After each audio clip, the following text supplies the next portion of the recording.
Hi everyone, this is Veronica. आज हम फिर से एनालिसिस करने वाले हैं डाउन टू अर्थ मैगज़ीन का। अक्टूबर के 4 पार्ट्स जो हैं डाउन टू अर्थ के, वो हमने डिस्कस कर दिए हैं 2021 एंड अब हम शुरू करेंगे नवंबर का। तो ये 1st टू 15th नवंबर की है 2021। ये पार्ट 1 है इसका, पार्ट 2 भी हम डिस्कस करेंगे, देन सब्सिक्वेंटली जो आगे की डेट्स हैं उनकी मैगज़ीन डिस्कस करेंगे। आपकी कोई भी क्वेरी हो आप मुझसे कनेक्ट कर सकते हैं फेसबुक, इंस्टाग्राम या टेलीग्राम पे। पीडीएफ जो है वो आपको सिर्फ और सिर्फ मेरे टेलीग्राम चैनल पे ही मिलेगा। बाकी अगर आप स्टडी आईक्यू पे कोई भी कोर्स लेना चाहते हैं तो आप मेरा डिस्काउंट कोड यूज़ कर सकते हैं VERO33। इस पे आपको एक्स्ट्रा 33% डिस्काउंट जो है वो मिलेगा। Now coming back to the discussion कि इस बार जो आर्टिकल्स थे यूजुअली क्लाइमेट पे हैं, तो आज हम मेजरली 2 आर्टिकल्स यहाँ पे डिस्कस करेंगे। The numbers behind climate change. Climate change पे अगर आप देखें रिसेंटली बहुत सारे आर्टिकल्स डिस्कस हो रहे हैं, बहुत सी रिपोर्ट्स हम लोग अलग से भी जो डेली करंट अफेयर है उसमें डिस्कस करते हैं। यहाँ पे बात हो रही है कार्बन बजट की। तो ये बहुत ही इंटरेस्टिंग टॉपिक है कि भाई कार्बन बजट क्या है। अब आप नॉर्मल भी देखिए, हमारा जो बजट निकालती है गवर्नमेंट, तो बजट में क्या डिसाइड होता है कि आने वाले साल में हमको कितना पैसा कौन से सेक्टर में खर्चना है, हम उसको खर्च कर सकते हैं, हमारे पास कितनी गुंजाइश बची है। So that is budget, right. तो अब ये कार्बन का बजट क्या है, ये भी कुछ इसी तरह का बजट है, क्योंकि क्लाइमेट की तरफ हमारी कुछ कमिटमेंट्स हैं। क्लाइमेट को लेकर हमने बहुत सी चीज़ें, टेम्परेचर, ग्लोबल वार्मिंग को कम करने के लिए कि इस सेंचुरी के एंड तक हम चाहते हैं 1.5 डिग्री सेल्सियस ही इंक्रीज़ हो या मैक्सिमम 2 डिग्री सेल्सियस हो। तो उसके लिए हम कितना कार्बन जो है वो एमिट कर सकते हैं, क्या बजट है हमारे पास, राइट, कि हमने जो कमिटमेंट्स की हैं हम वो पूरी कर पाएँ, तो इसको हम कार्बन बजट बोलते हैं। तो इसी के बारे में यहाँ पे डिस्कशन जो है वो की गई है। GT यहाँ पे मैं यूज़ करूँगी, GTCO2। GT is your gigaton. तो डेथ रेस यहाँ पे इसका ये एक फ्रेज़ यूज़ किया इन्होंने। यहाँ पे क्या बोलता है ये, are annual carbon dioxide emissions have grown about 70 times. हमारे जो पर साल का, एक साल का कार्बन डाइऑक्साइड एमिशन है वो 70 टाइम्स प्री इंडस्ट्रियल एरा से इंक्रीज हो गया है। और नियरली कहाँ तक पहुँच गए हैं हम, 36.4 गीगा टन्स तक हम पहुँच चुके हैं। अनलेस वी, ये जो 36.4 गीगा टन्स की बात है ये 2019 का डेटा है। अगर हम इनको कम नहीं किया, हमने कम नहीं किया 36 से हम 18.22 गीगा टन्स तक 2030 तक नहीं आए, तो आप समझ लीजिए कैटास्ट्रॉफिक क्लाइमेटिक इवेंट्स हमको देखने को मिलेंगे, जो ऑलरेडी मिल रहे हैं। मैंने इससे पहले भी Arctic pole, North Pole, South Pole, Arctic Antarctic पे वीडियोस बनाए कि वहाँ पे कितना कितना टेम्परेचर इंक्रीज हो रहा है, राइट। तो यही चीज़ यहाँ पे बोल रहे हैं, जैसे कार्बन बजट है ना, कि अगर हम 36.4 गीगा टन पहुँच चुके हैं 2019 तक, अगर 2030 तक हमने ये एमिशंस कम नहीं किए, यानी 18.22 गीगा टन तक हम नहीं उनको कट डाउन कर पाए, तो बहुत ज़्यादा क्लाइमेट से बुरे इवेंट्स होने वाले हैं। अब दूसरी बात, इज क्लाइमेट चेंज रियल, कि क्या क्लाइमेट चेंज सही में हो रहा है, क्योंकि बहुत जैसे ट्रम्प जैसे लोग थे अमेरिका में, क्लाइमेट चेंज को मानते नहीं थे। तो डेफिनेटली क्लाइमेट चेंज हो रहा है। अगर आप अपने मम्मी पापा से, अपने ग्रैंड पेरेंट्स से भी पूछेंगे कि किस तरह का मौसम पहले होता था, क्या होता, तो आपको वहीं से अंदाजे लगने शुरू हो जाएंगे कि क्लाइमेट चेंज रियल है। कुछ एविडेंसेस मैं आपके साथ डिस्कस करती हूँ कि जिससे आपको प्रूफ मिलेगा कि भाई क्लाइमेट चेंज जो है वो हो रहा है। वाइल्ड फायर्स, अब आजकल ज़रा भी तेज़ी से गर्मी होती है, हीट वेव्स चलती हैं आपकी, मॉइस्चर कम होता है, तो वाइल्ड फायर्स लग जाती हैं, आग लग जाती है जंगलों में। कितने जंगलों में देखा इस बार, अभी रिसेंटली ही मैंने डिस्कस किया था आपका कि उत्तराखंड में और ग्लोबली भी बात करो, अमेज़न में, साउथ अफ्रीका के जंगलों में, ऑस्ट्रेलिया के जंगलों में कितनी ज़्यादा आग लग रही है। तो सिर्फ इंडिया की ही बात नहीं है, ग्लोबली भी आप अलग अलग देशों को देखेंगे तो वाइल्ड फायर्स जो हैं एक बहुत बड़े लेवल पे ट्रिगर हो रही हैं। तो ये क्लाइमेट चेंज ही तो है, और क्या है। वैसे तो उसके ह्यूमन कॉजेज़ भी रहते हैं, बट बहुत सारे केसेस में देखा गया नेचुरल कॉजेज़ हैं, और वो नेचुरल कॉजेज़ किसकी वजह से हैं, क्लाइमेट चेंज की वजह से हैं। फिर फ्लड्स जो आ रहे हैं बहुत ज़्यादा, उत्तराखंड में हमने बहुत ज़्यादा देखा, ग्लेशियर्स आपके मेल्ट हो रहे हैं, ग्लेशियर मेल्ट होने के कारण ग्लेशियर लेक्स आपकी जो बन रही हैं, रिट्रीट हो रही हैं। फ्लड्स आ रहे हैं, फ्लैश फ्लड्स आ रहे हैं, बहुत सारे रेन इवेंट्स की वजह से, जैसे कि केरला में बहुत सारे फ्लड्स हमने देखे। ट्रॉपिकल साइक्लोन्स जो हैं वो बहुत ज़्यादा जनरेट हो रहे हैं, क्योंकि सी का जो टेम्परेचर है और लैंड का सरफेस का जो टेम्परेचर है उनमें डिफरेंसेस बहुत ज़्यादा हो रहे हैं, तो उसकी वजह से साइक्लोन्स ट्रिगर हो रहे हैं। अब यूएन का top climate science body inter governmental panel on climate change, जिसको आईपीसीसी कहते हैं, उनका लेटेस्ट 6 असेसमेंट रिपोर्ट आया, क्लाइमेट चेंज 2021 फिजिकल साइंस। तो वो क्लियरली बोलता है कि ये सब ह्यूमन एक्टिविटीज़ की वजह से हो रहा है, क्योंकि ये जो क्लाइमेट चेंज है इसके पीछे कोई नेचुरल रीज़न नहीं है, ह्यूमन एक्टिविटीज़ हैं। और इन क्लाइमेट इवेंट्स के लिए डायरेक्टली आप ब्लेम कर सकते हैं ह्यूमन एक्टिविटीज़ को। एंथ्रोपोजेनिक कार्बन डाइऑक्साइड हम किसको बोलते हैं, जो ह्यूमंस की वजह से, ह्यूमन एक्टिविटीज़ की वजह से एमिट हो रही है। और बाकी की ग्रीन हाउस गैसेज जो हैं उन्होंने ऑलरेडी प्लानट को बहुत वार्म कर लिया है, जितना प्लानट का सहन करने की शक्ति है, टॉलरेंस लेवल है, उससे कहीं ज़्यादा।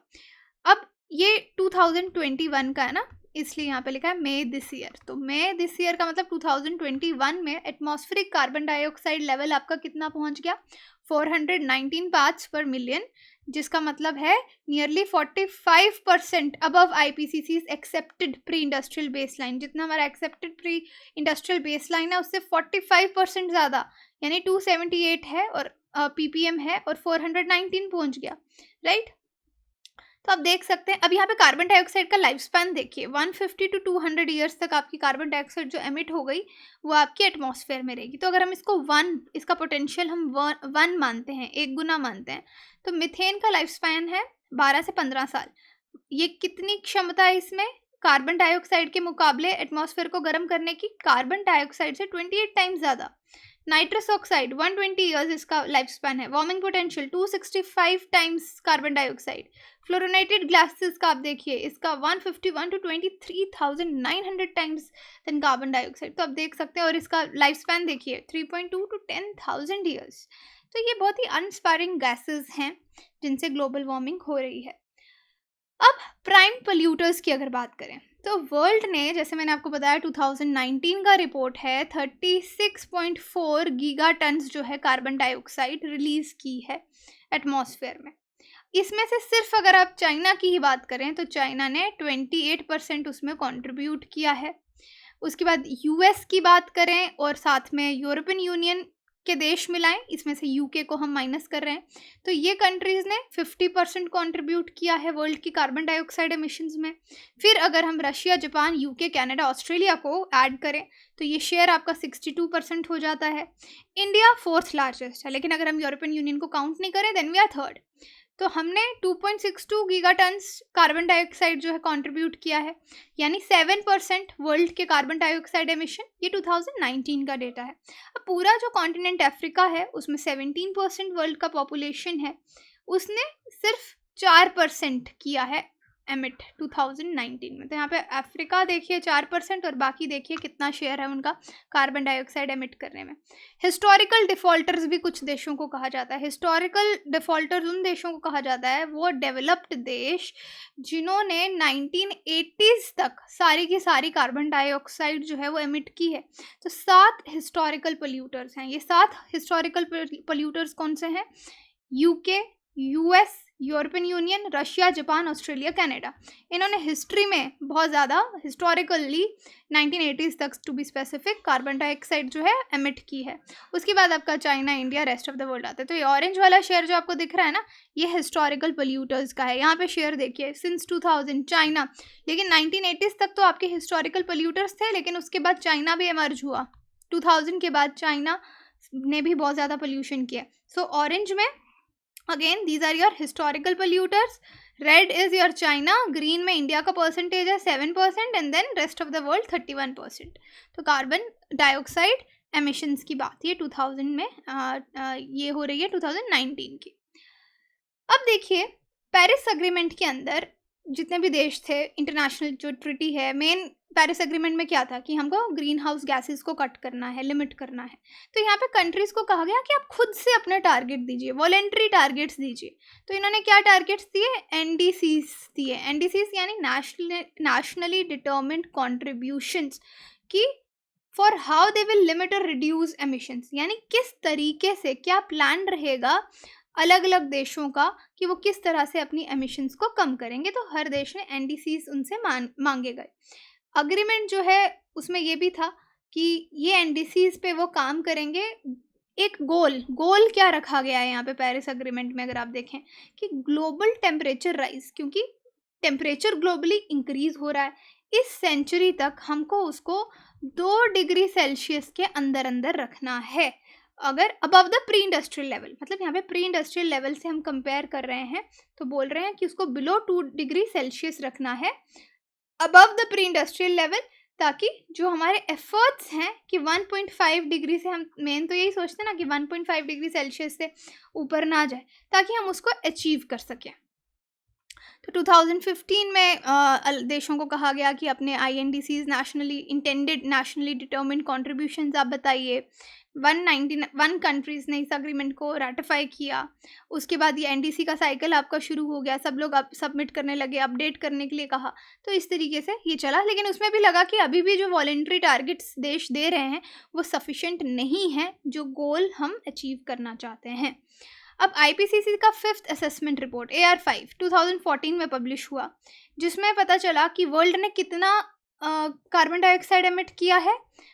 ये 2014 की बात है, तो पता चलता है 2250 गीगा टन्स।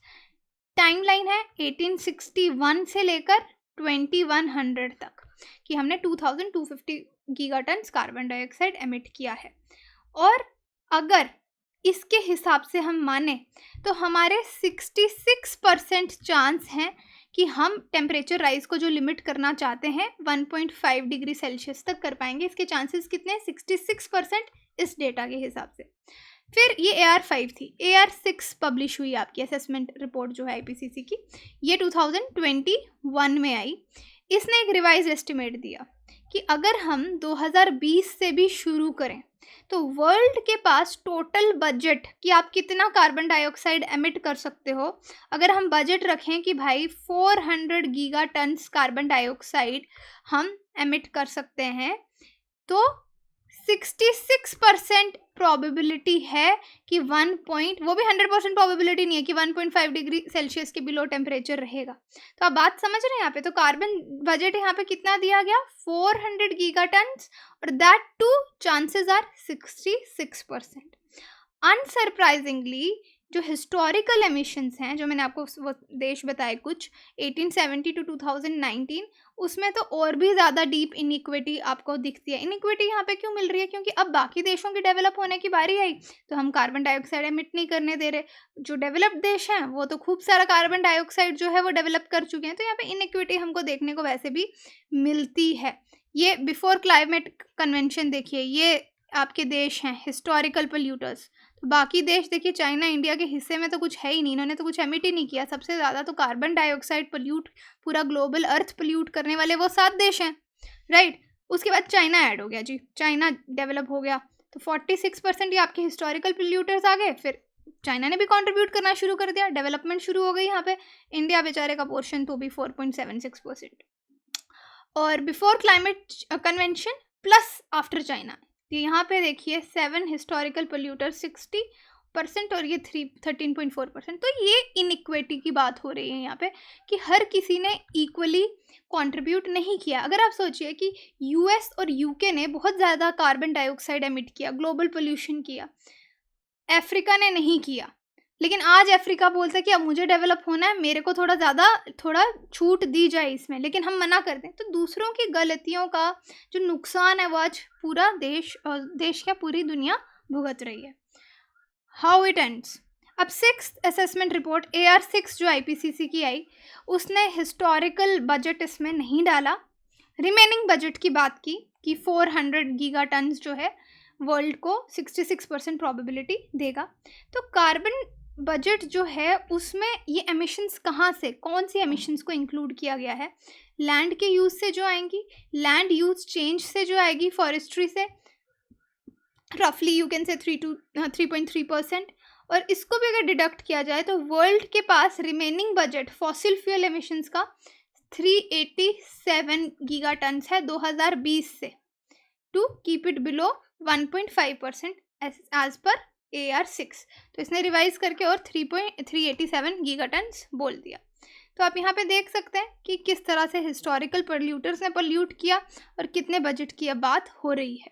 अगर हमें कार्बन डाइऑक्साइड एमिशंस जो हैं उनको रोकना है तो डेफिनेटली आने वाले समय में हमको बहुत ज़्यादा फंडिंग की ज़रूरत है, बहुत ज़्यादा टेक्नोलॉजी सपोर्ट की ज़रूरत है, चैरिटी की ज़रूरत, it's not about charity, but हमको फिक्स करना है जो ऑलरेडी हिस्टोरिकल पोल्यूटर्स चाइना ने मिलकर ख़राब किया है, इसको हमको वापस ठीक करना है क्योंकि ये पूरी दुनिया के इंटरेस्ट की बात है। This was a superb article जिसको आप मेंस आंसर राइटिंग में इंक्लूड कर सकते हैं। बहुत सारा डेटा, कार्बन बजट, बहुत ही अच्छा कॉन्सेप्ट है। और अब नेक्स्ट यहाँ से हम एक आर्टिकल डिस्कस करेंगे फॉसिल फ्यूल पे।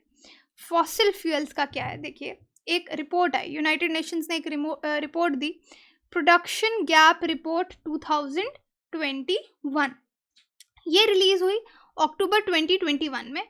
यहाँ पे इकोनॉमिक इम्पैक्ट की बात की गई कि कोविड-19 का क्या, पैंडमिक जो था, क्या इकोनॉमिक इम्पैक्ट पड़ा है। और आने वाले समय में कहा गया कि जो कंट्रीज़ हैं वो बहुत ज़्यादा, डबल जो है अमाउंट ऑफ फॉसिल फ्यूल्स वो प्रोड्यूस करेंगी 2030 तक। और इससे जो हमारा टेम्परेचर हम कम रखना चाहते हैं वो पाथवे पता नहीं उसको अचीव कर पाएंगे या नहीं। 45% मोर फॉसिल फ्यूल्स बनेंगे 2030 तक। और फिर यहाँ पे मीडियन जो आपका ले रहे हैं, यहाँ पे वार्मिंग पाथवे का 2 डिग्री सेल्सियस का लिया जा रहा है और ये गैप धीरे धीरे इंक्रीज भी होगा। By 2040 countries plans and project show 190% more fossil fuels, यानी डिमांड बहुत ज़्यादा है फॉसिल फ्यूल्स की, मतलब कोल, ऑयल, गैस सबका बहुत ज़्यादा प्रोड्यूस होगा।